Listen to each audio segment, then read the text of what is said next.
قبلہ کی اجازت سے اور راکب بھائی دیگر دوستوں کی اجازت سے 2-4 اشعار کی حاضر استاد محترم نصرت علی گل صاحب تشریف فرما ہے، جو ہمارے اسکول کے استاد ہیں، جنہوں نے ہمیں گرامر پڑھائی، اختر صاحب اردو لٹریری سوسائٹی کے، قبلہ ظفر صاحب بانی بزم قلم، کبیر انور جعفری صاحب کے فرزند ارجمند، میں ان کا بھی شکر گزار ہوں کہ وہ ہماری ہر محفل کا حصہ بنتے ہیں۔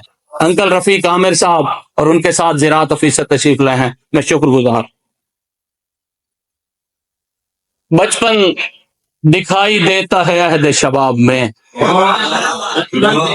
بچپن دکھائی دیتا ہے عہد شباب میں، ہر رات دیکھتا ہوں کھلونے میں خواب میں۔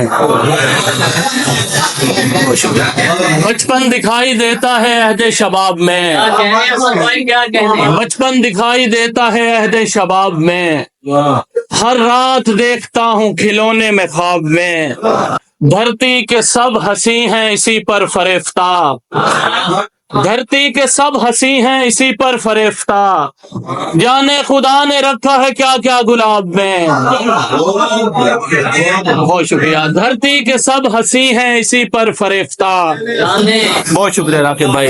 دھرتی کے سب ہنسی ہیں اسی پر فریفتہ، جانے خدا نے رکھا ہے کیا کیا گلاب میں، اور سارے حسین لمحے فقط آپ کے لیے، سارے حسین لمحے فقط آپ کے لیے، میں نے بچا کے رکھ دیے فرصت کے باب میں۔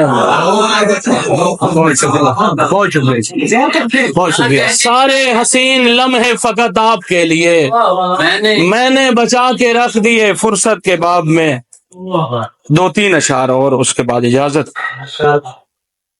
وار ایسا ہو کہ بالکل بھی نہ خالی جائے، راکب بھائی شعر، وار ایسا ہو کہ بالکل بھی نہ خالی جائے، ورنہ صلح کی کوئی راہ نکالی جائے۔